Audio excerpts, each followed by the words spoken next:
Unbound Theatre presents Alice in Wonderland by Lewis Carroll. Chapter 4. Rabbit Sends in a Little Bill. It was the White Rabbit, trotting slowly back again and looking anxiously about as it went, as if it had lost something, and she heard it muttering to itself, The Duchess, oh my dear paws, oh my fur and whiskers, she'll get me executed as sure as ferrets are ferrets. Where can I have dropped them, I wonder? Alice guessed in a moment that it was looking for the fan and the pair of white kid gloves, and she very good-naturedly began hunting about for them, but they were nowhere to be seen. Everything seemed to have changed since her swim in the pool, and the great hall with the glass table and the little door had vanished completely. Very soon the rabbit noticed Alice as she went hunting about, and called out to her in an angry tone. Why, Marianne, what are you doing out here? Run home this moment and fetch me a pair of gloves and a fan, quick now! And Alice was so much frightened that she ran off at once in the direction it pointed to, without trying to explain the mistake it had made. He took me for his housemaid. How surprised he'll be when he finds out who I am.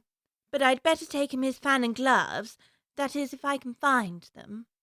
As she said this, she came upon a neat little house, on the door of which was a bright brass plate with the name W. Rabbit engraved upon it. She went in without knocking and hurried upstairs, in great fear lest she should meet the real Marianne and be turned out of the house before she had found the fan and gloves. How queer it seems to be going messages for a rabbit. I suppose Dinah will be sending me on messages next. And she began fancying the sort of thing that would happen. Miss Alice, come here directly and get ready for our walk. Coming in a minute, nurse. But I've got to see that the mouse doesn't get out. Only, I don't think they'd let Dinah stop in the house if it began ordering people around like that. By this time she had found her way into a tidy little room with a table in the window, and on it, as she had hoped, a fan and 2 or 3 pairs of tiny white kid gloves. She took up the fan and a pair of gloves, and was just going to leave the room when her eye fell upon a little bottle that stood near the looking-glass. There was no label this time with the words "Drink me," but nevertheless she uncorked it and put it to her lips. I know something interesting is sure to happen whenever I eat or drink anything, so I'll just see what this bottle does. I do hope it'll make me grow large again, for I'm really quite tired of being such a tiny little thing. It did so indeed, and much sooner than she had expected. Before she had drunk half the bottle, she found her head pressing against the ceiling, and she had to stoop to save her neck from being broken. She hastily put down the bottle, saying to herself, That's quite enough. I hope I shan't grow any more. As it is, I can't get out the door. I do wish I hadn't drunk quite so much. Alas, it was too late to wish that. She went on growing, and very soon had to kneel down on the floor. In another minute there was not even room for this, and she tried the effect of lying down with one elbow against the door and the other arm curled around her head. Still she went on growing, and as a last resource she put one arm out of the window and one foot up the chimney and said to herself, Now I can do no more, whatever happens. What will become of me?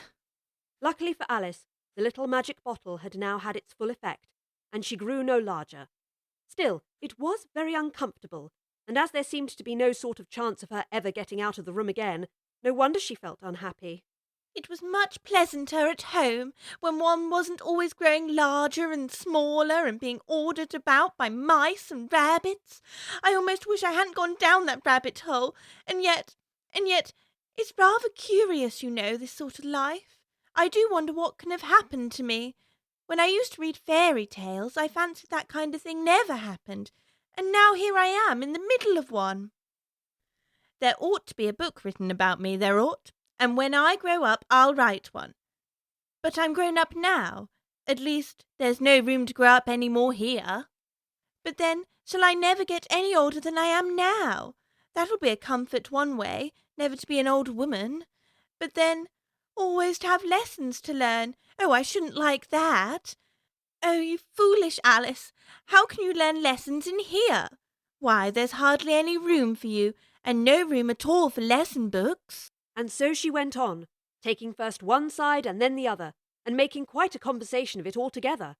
But after a few minutes she heard a voice outside and stopped to listen. Marianne, fetch me my gloves this moment. Then came a little pattering of feet on the stairs. Alice knew it was the rabbit coming to look for her, and she trembled till she shook the house, quite forgetting that she was now about 1,000 times as large as the rabbit and had no reason to be afraid of it. Presently the rabbit came up to the door and tried to open it, but as the door opened inwards and Alice's elbow was pressed hard against it, that attempt proved a failure. Alice heard it say to itself, "Then I'll go round and get in at the window." That you won't, thought Alice, and after waiting till she fancied she heard the rabbit just under the window, she suddenly spread out her hand and made a snatch in the air. She did not get hold of anything, but she heard a little shriek and a fall and a crash of broken glass, from which she concluded that it was just possible it had fallen into a cucumber frame, or something of the sort. Next came an angry voice, the rabbit's. "Pat! Pat! Where are you?" And then a voice she had never heard before. Sure then, I'm here, digging for apples, your honour. Digging for apples, indeed. Here, come and help me out of this. Now tell me, Pat, what's that in the window? Sure, it's an arm, your honour. An arm, you goose! Whoever saw one that size? Why, it fills the whole window. Sure it does, your honour, but it's an arm for all that. Well, it's got no business there, at any rate. Go and take it away.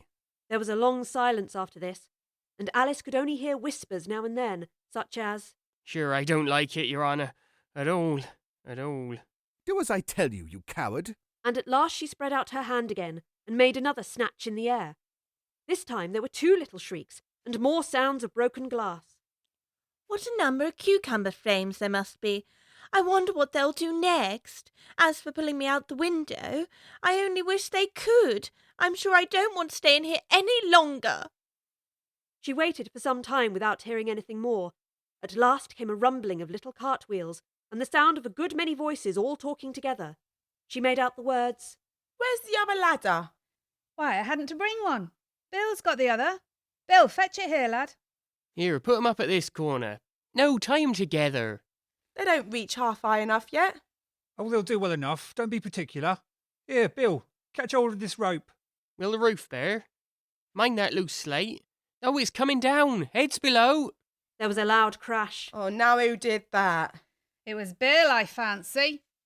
Who's to go down the chimney? Nay, I shan't. You do it. That I won't then. Bill's to go down. Here, Bill, the master says you're to go down the chimney.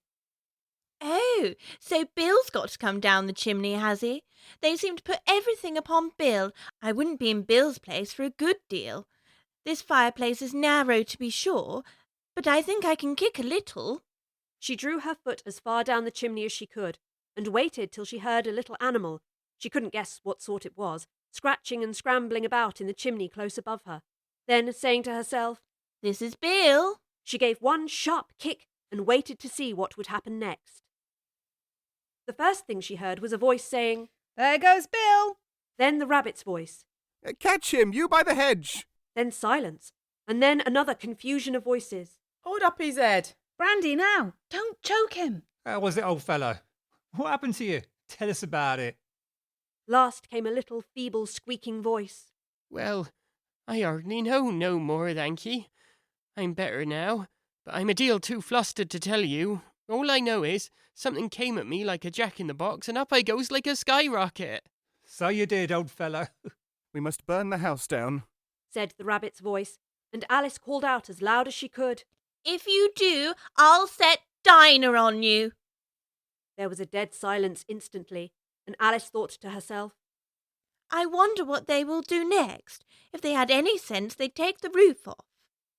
After a minute or two, they began moving about again, and Alice heard the rabbit say, A barrowful will do to begin with. Barrel full of what? thought Alice, but she had not long to doubt, for the next moment a shower of little pebbles came rattling in at the window, and some of them hit her in the face.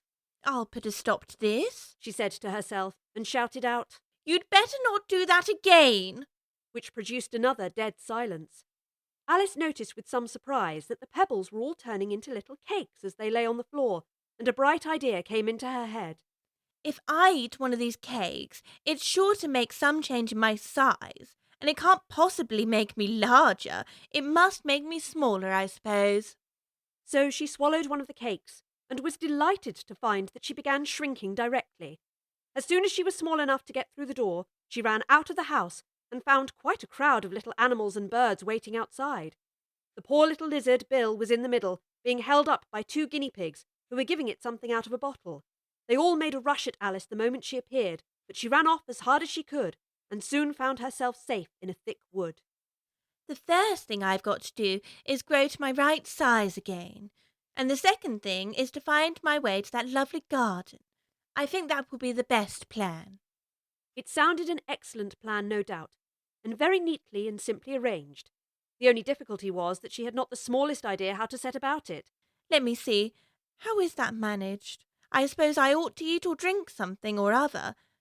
But the great question is, what? The great question certainly was, what? Alice looked all around her at the flowers and at the blades of grass, but she did not see anything that looked like the right thing to eat or drink under the circumstances. There was a large mushroom growing near her, about the same height as herself, and when she had looked under it, and on both sides of it, and behind it, it occurred to her that she might as well look and see what was on the top of it. She stretched herself up on tiptoe and peeped over the edge of the mushroom, and her eyes immediately met those of a large caterpillar that was sitting on the top with its arms folded, quietly smoking a long hookah, and taking not the smallest notice of her or of anything else.